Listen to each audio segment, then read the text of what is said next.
Acá esto me olvidé cambiar el archivo porque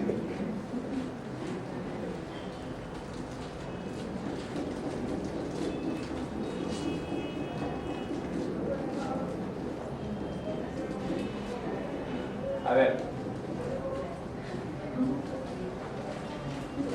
cocaína.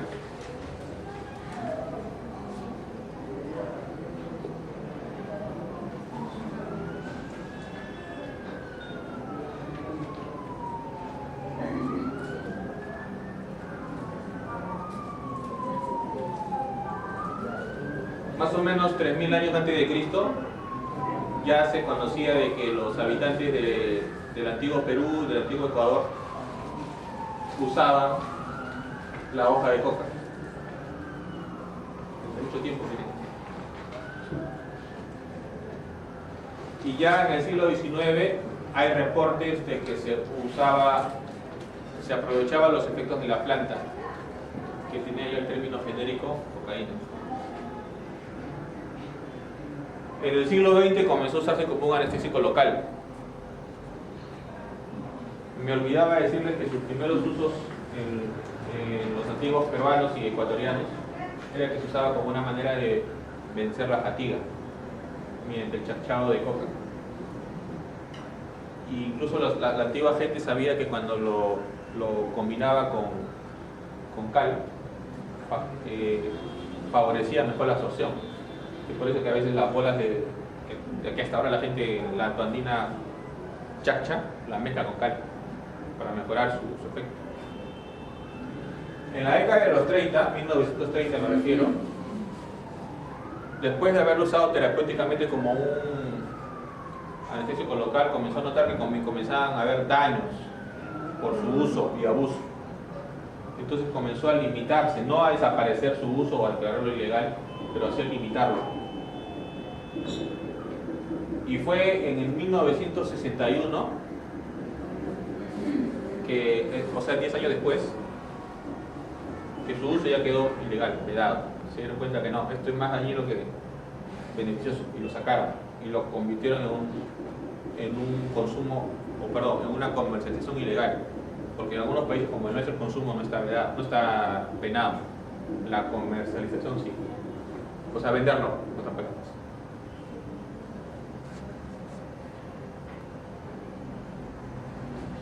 Entonces, la hoja de coca.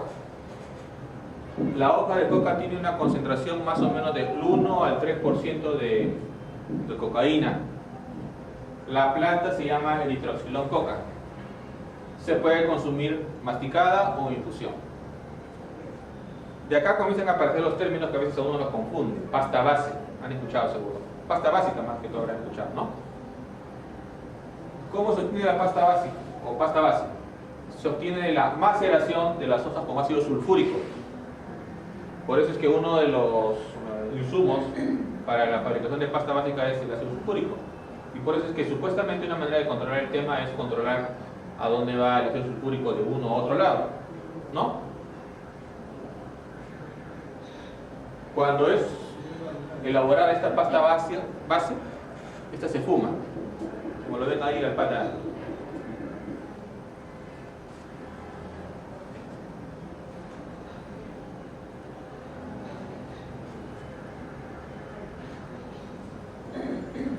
El clorhidrato de cocaína, que es un término que seguro también han escuchado, se obtiene de combinar la sal de la cocaína formada con ácido clorhídrico. El clorhidrato de cocaína se puede usar por vía nasal o también por vía endovenosa.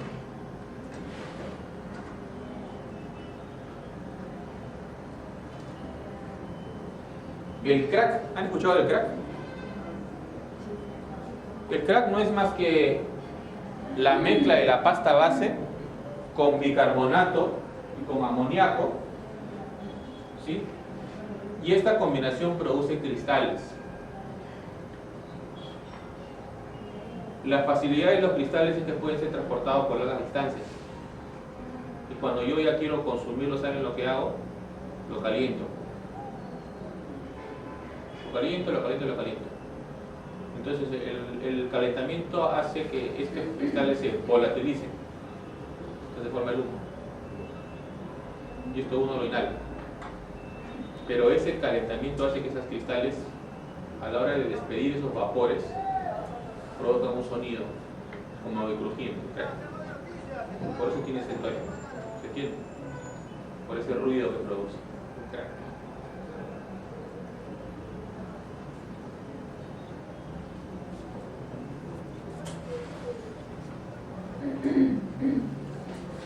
Es un esquema de cómo a partir de la hoja de cocaína, combinándolo con ácido sulfúrico u otros usan querosene, seguro han escuchado también que el querosene es otro insumo que está controlado, ¿no?, en estas zonas, se forma la llamada pasta básica la pasta de cocaína, que tiene un 20 hasta un 85% de sulfato de cocaína, que en algunos lugares lo conocen como bazoca o bazuco. Y cuando a esta pasta base la combina uno con ácido clorhídrico, amoníaco o permanganato de potasio, voy a formar hidrocloruro de cocaína o clorhidrato de cocaína, que hablamos hace un momento, el cual se inhala o se inyecta, dije yo. Luego, este hidrocloruro, tengo dos alternativas, como decía, o lo fumo, ¿sí?, o lo convierto primero en crack y luego lo someto a calor, como ya les dije, ¿no? Como combinándolo con bicarbonato de sodio.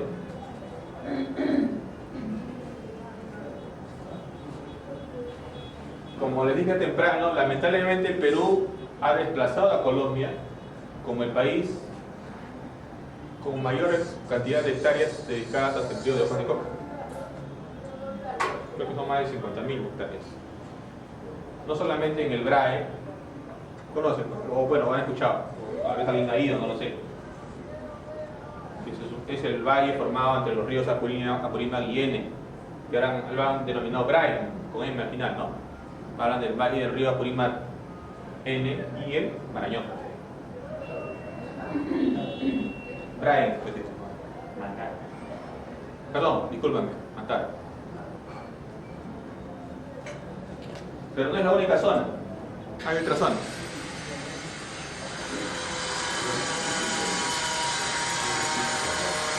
Entonces, antes Colombia era el que más hectáreas tenía de sembrío, ahora no, ahora Perú lo tiene.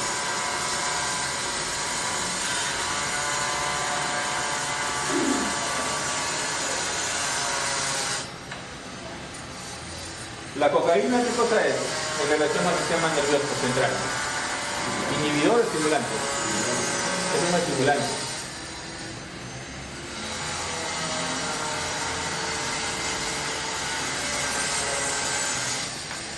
Y como estimulante tiene algunos tejidos o sistemas blancos, es decir, donde hace más daño. Uno de ellos es el aparato cardiovascular.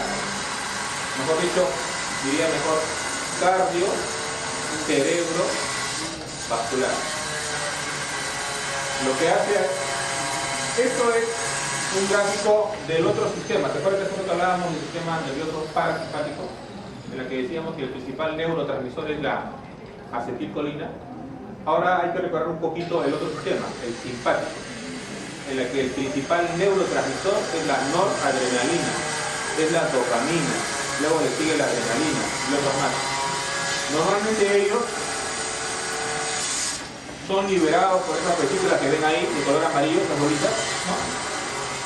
Se liberan, y cuando se liberan esas bolitas en la sinapsis, que es ese espacio gris, son captados por los receptores. Y los receptores están en varias partes. O están en la possinapsis, que después abajo, en la parte verde, o están en el área violeta, ahí en los dos lados. Pero ¿qué es lo que hace la cocaína? Lo que hace la cocaína es evitar la recaptación de la noradrenalina. O sea, no evita que lo capte sus receptores. Al no captarlo, igualito que la acetilcolina, los niveles de noradrenalina, ¿qué cosa? Aumentan. y al aumentar en grandes cantidades hiperestimula el sistema nervioso simpático. ¿Se entiende? Por eso es que el síndrome toxicológico que produce la cocaína lo conocen como síndrome simpático mimético. Tal vez lo han escuchado así. Entonces, una de las causas de un síndrome simpático mimético, mimético significa imitar, está imitando lo que hace el sistema nervioso simpático cuando trabaja, pero cuando trabaja de más. Entonces, cuando el sistema nervioso simpático trabaja de más, ¿qué es lo que produce? Taquicardia, crisis hipertensiva, ¿sí? Y aumenta tanto los adrenérgicos como la noradrenalina y la adrenalina, que los vasos sanguíneos ¿qué pasa? Se contraen en forma aguda y puede llegar a obstruir el flujo sanguíneo. Y eso hace que algunas regiones o tejidos vitales se puedan necrosar. Puede dar infarto agudo del miocardio, puede dar un accidente cerebrovascular, o puede aumentar tanto la presión de que se produce un accidente cerebrovascular de tipo hemorrágico. ¿De acuerdo? Ahora, si esto no sucede prontamente, cuando hablamos de un consumidor crónico de cocaína, ¿qué pasa con el músculo cardíaco? ¿Sí? Engruesa. Se engruesa en un primer momento y luego se dilata.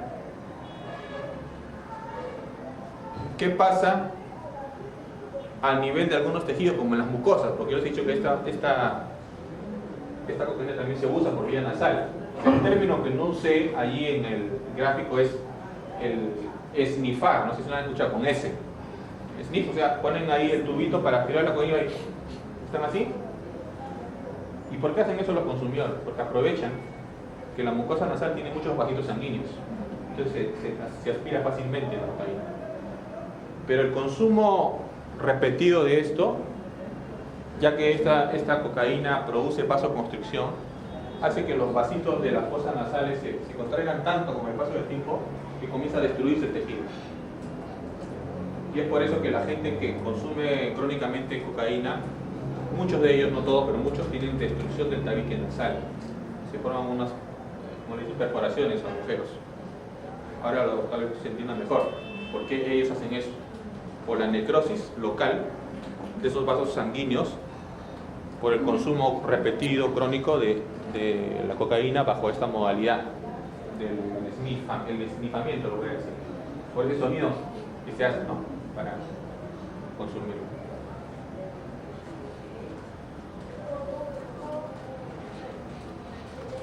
Entonces, ya lo estaba diciendo, está en inglés, los efectos agudos de la cocaína, lo que dice arriba, principalmente se produce por un bloqueo, ¿no? Le dije yo, de la recaptación del neurotransmisor, o sea, de la noradrenalina y derivados, lo que les dije hace un momentito.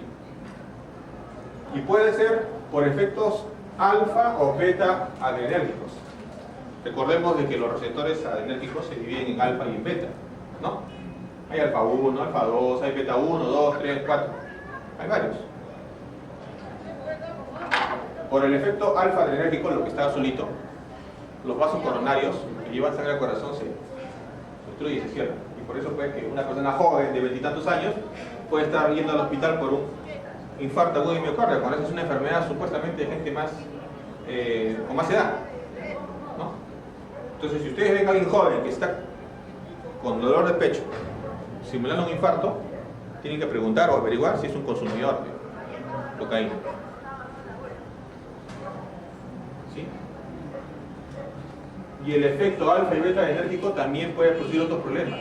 Crisis hipertensiva, la presión sube un montón, 200, 250.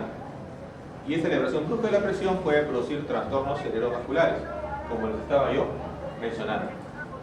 Entonces ahí es que suceden los cuadros de isquemia, los infartos, las arritmias. La cocaína puede llegar a producir arritmias muchas veces letales. Son los que producen las llamadas muertes súbitas. ¿No han escuchado tanto actor que lo encuentran ahí tirado en su cuarto, en el baño? Es porque estaban prendiéndose en ese rato, ¿sí? Y les vino súbitamente uno de estos cuadros que lo llevó a la muerte súbita y no les dio tiempo para nada. No hay una dosis segura para la cocaína.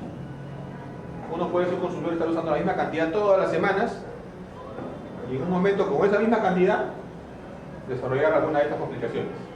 Y es por eso que aparecen estos muertos, sin explicación aparente. Los efectos crónicos de cocaína, lo que está en el área blanca que dice ahí abajo. ¿Qué puede producir? Ya les decía, el músculo cardíaco se pone grueso o se dilata. Lo que dice la primera parte, ¿no? Cardiomiopatía dilatada hipertrófica. Segundo, se produce una aterosclerosis acelerada, que es una enfermedad supuestamente de gente muy mayor, ¿no? La gente joven ya la va teniendo. Tercero, miocarditis, o sea, el músculo cardíaco se inflama en forma permanente y eso es dañino. Y cuarto, comienzan a destruirse las regiones musculares. A eso le llaman necrosis en vano. Entonces es terrible.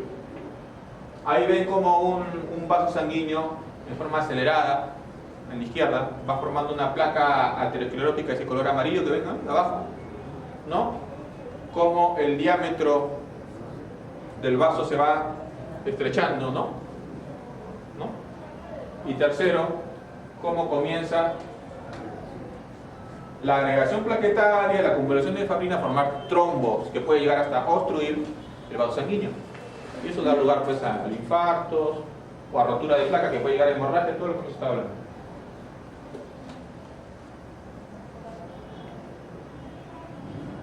Entonces, cuando a una persona le da un infarto agudo de miocardio por esta causa es por una disminución brusca del flujo sanguíneo, consumado a eso a una arteriosclerosis que seguro está teniendo, por uso de un consumidor crónico. Las plaquetas, gracias, voy a decirlo así, a la cocaína se activan más de la cuenta. Eso también contribuye a la formación del trombo, ¿sí? Peor aún, esa taquicardia, ese trabajo acelerado del sistema nervioso simpático, hace que la persona requiera más oxígeno. Entonces la demanda de oxígeno aumenta. Entonces, demanda aumentada de oxígeno, más todo esto que hemos hablado, da como consecuencia que la persona pueda desarrollar estas complicaciones que les estoy mencionando.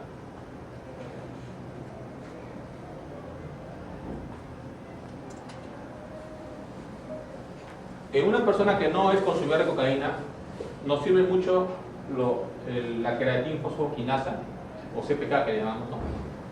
Para diagnosticarlo. Un electrocardiograma también nos sirve mucho. Pero en los cocainómanos hay un problema, que el electrocardiograma no es tan útil ya. A veces no se encuentran alteraciones que uno quisiera encontrar y ya está presentando problemas cardíacos. Y en cuanto a enzimas cardíacas para pedir, ¿saben cuál es la más fiable? La troponina. Ya no tanto el CPK. Entonces la troponina es el marcador más sensible. Y las herramientas diagnósticas clásicas como el electrocardiograma pierden un poco ya la certeza. Entonces ya comienzan a haber problemas. Entonces esto hace que cuando tengo la duda de alguien que es consumidor, si está desarrollando o no un síndrome coronario, debo someterlo a observación y para monitoreo. ¿Aproximadamente cuánto tiempo? De 9 a 12 horas, como dice aquí.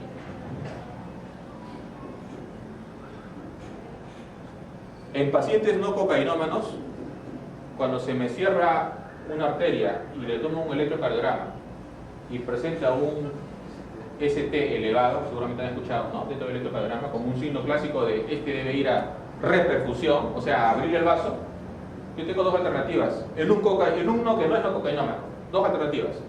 Lo someto a trombolisis, en la que se usa una sustancia que estimula el sistema trombolítico y abre el vaso, o lo llevo a hacer las operaciones y lo someto a lo que llaman una angioplastía. Es lo clásico. Pero en un cocainómano se ha probado que mucho más valioso es una angioplastía que sobre una fibrinolisis. Entonces, largamente la ventaja es si se usa angioplastía, no trombolisis.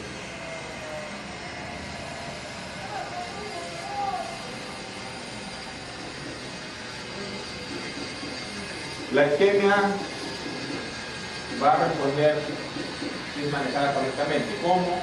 Se usa ácido acetilsalicílico. No es el tema, el manejo del infarto, no lo estoy mencionando. Usa nitroglicerina, que ustedes saben, y usar oxígeno. Pero como la persona cocainómana está todo hiperestimulado, incluso agitado grandemente, ¿cómo cortamos nosotros esa estimulación adrenérgica? Además de todo el tratamiento que siempre da, ¿qué le agrega? Una benzodiazepina. Como si ustedes han visto un cocainómano en crisis, una persona que está con crisis hipertensiva, con taquicardia, todo agitado, agresivo, insultando a medio mundo, y hay que cortar esa estimulación. ¿Cómo? Vean. Eso hay que hacer, además de tratar el cuadro coronario. Pero acá hay un paréntesis. En un paciente que no es cocainómano, yo uso normalmente beta bloqueadores, que son muy buenos. Pero en un paciente que está desarrollando un cuadro coronario agudo por una ingesta de cocaína o exposición a cocaína, no se debe usar beta bloqueadores,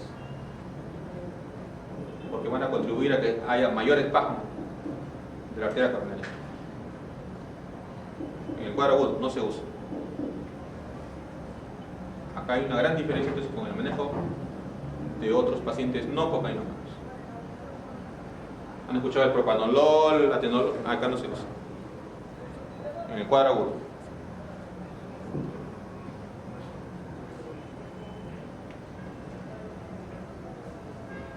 Ya decía, la cocaína puede, además de producir infarto y otras cosas más, hipertrofia o dilatación, también produce arritmias. Un ejemplo son las que ven ahí.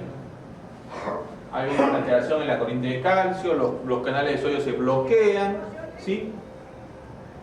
Comienza a haber micronecrosis, o sea, pequeñas necrosis en el miocardio, y todo eso da lugar a arritmias. Y algunas de ellas letales. Por eso es que aparecen los muertos que hablábamos, es lo que te aparece. Tratamiento específico no hay, pero se sugiere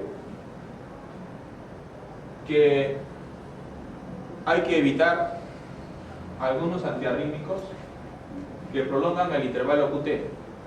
Ustedes recuerdan, en el electrocardiograma hay un intervalo que se llama QT.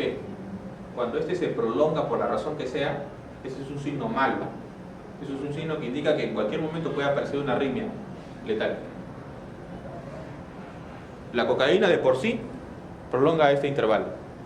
Y si encima le voy a dar un medicamento que lo puede prolongar más, puedo empeorar las cosas. Entonces no usarlo mejor.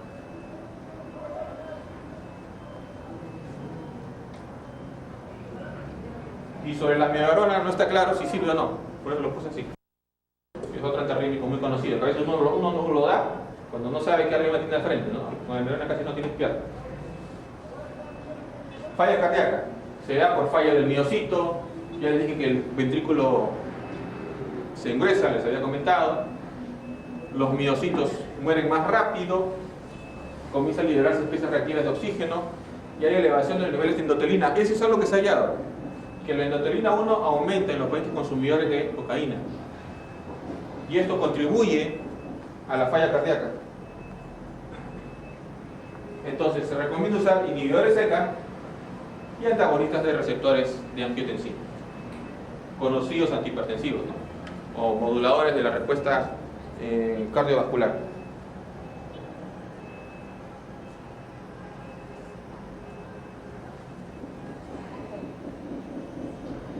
Y lo que decía, la cocaína también produce muerte súbita, ya han visto tanto en la farándula local y internacional.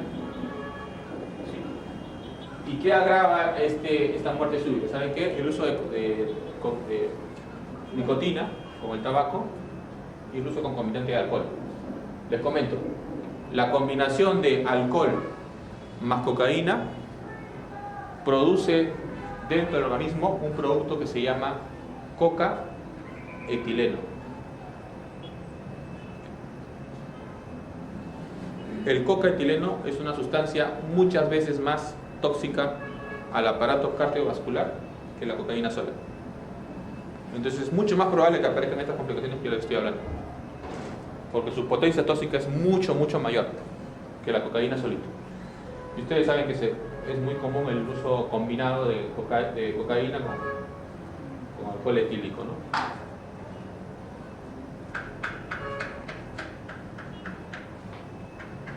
Neurotoxicidad. Saben ustedes de que la cocaína también altera el sistema nervioso central, ¿no? Más nos hemos enfocado en en la parte cardiovascular. Ya les dije, ya saben ustedes por qué, qué es lo que hace con el sistema nervioso, lo hiperestimula, ya saben por qué. Hemos hablado de del mecanismo de acción. ¿Qué es lo que puede producir a nivel del sistema nervioso? Accidente cerebrovascular isquémico por espasmo o por ruptura de una placa de una arteriosclerosis que lo tapa, o rotura del vaso sanguíneo, en cuyo caso se tratará de un accidente hemorrágico. Al comienzo produce un estado de bienestar subjetivo pero muy marcado, la gente se siente muy poderosa, hay lo que llaman entonces euforia, hay un aumento de la autoconfianza, una barbaridad, pero también se asocian pues disturbios, la persona se agita, como tal vez habrán visto o habrán escuchado, se pone agresiva, se pone noico, como a veces decimos, hay paranoia, hay alucinaciones, ve o escucha cosas que realmente no están ahí, ¿sí?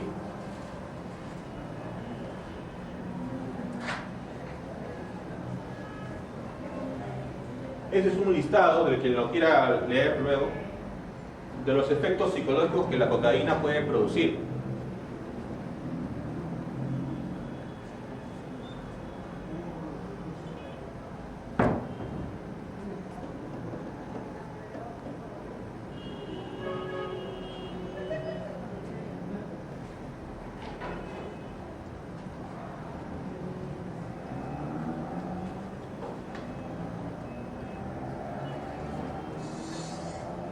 Hay algunos, en el cerebro, hay algunos lugares que son conocidos como los centros de la recompensa, como dice ahí, en la que producen un estado de bienestar marcadísimo. Dice que la cocaína actúa ahí. Entonces la sensación de bienestar es muy grande. Pero ¿cuál es el problema? Que esa sensación de bienestar dura poco tiempo, minutos. Y cae bruscamente, lo que estaba así, cae. Y esa caída súbita es lo que provoca a la persona a querer seguirla sintiendo otra vez. Y eso a la larga es lo que produce la dependencia. ¿Se entiende? Uno quiere seguir sintiendo esa sensación. Y es que poco a poco va destruyendo sus círculos. Primero el social, el más grande, ¿no? O el trabajo, lo pierdes. Luego el social. Y luego el familiar. Triste.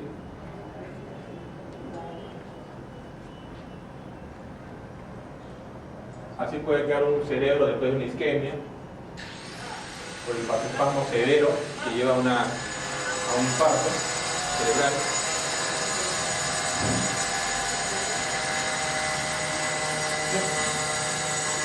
¿Alguna pregunta?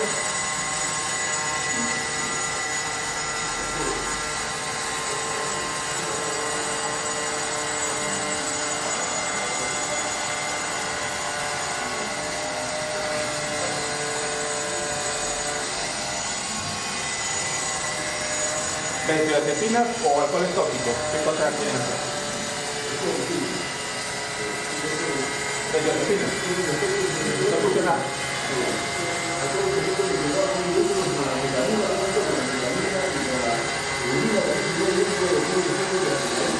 A ver, en toxicología hay los síndromes toxicológicos. Yo les mencioné que el síndrome colinérgico es uno, ¿no? Ya les dije por qué, cómo sale el colinérgico. Pero les acabo de mencionar que hay otro, el simpático mimético. Uno de los que produce el síndrome simpático mimético es la cocaína. ¿Pero saben cuál es el otro? La metanfetamina. Las metanfetaminas o anfetaminas producen el síndrome simpático mimético también. Muy parecido a lo que hemos hablado, pero ¿saben una de sus grandes diferencias? Que es mucho más prolongado. Este cuadro, la cocaína usualmente dura minutos. En cambio, una metanfetamina dura horas. Y algo más. Las metanfetaminas, una de las más conocidas es el éxtasis, nombre común, aumenta el metabolismo y deshidrata tanto a la persona que provoca una sensación de sed muy marcada. Está marcado que la persona se muere por tomar agua. Y la gente que comercializa las metanfetaminas, sabiendo esto, aprovechando de esta situación, clausuran cualquier fuente de agua y venden su propia agua a precios bien elevados. Y eso ustedes lo pueden ver en algunas discotecas. Antes yo decía, cuando hablaba de estos años atrás, en el sur, pero no hay que ir tan lejos. Por aquí cerca también. Eso es. Lo otro que hace las anfetaminas. El éxtasis es un entactógeno. ¿Qué es un entactógeno? Que produce, no sé cómo explicarlo. Hace a la persona sentirse, como le digo, muy cariñosa. Cuando conoce el grupo, pues, se pone muy amiguero, se te acerca, te lisonja. Eso se llama una propiedad de ser un entactógeno. Así que no se confíen cuando a veces se acerca así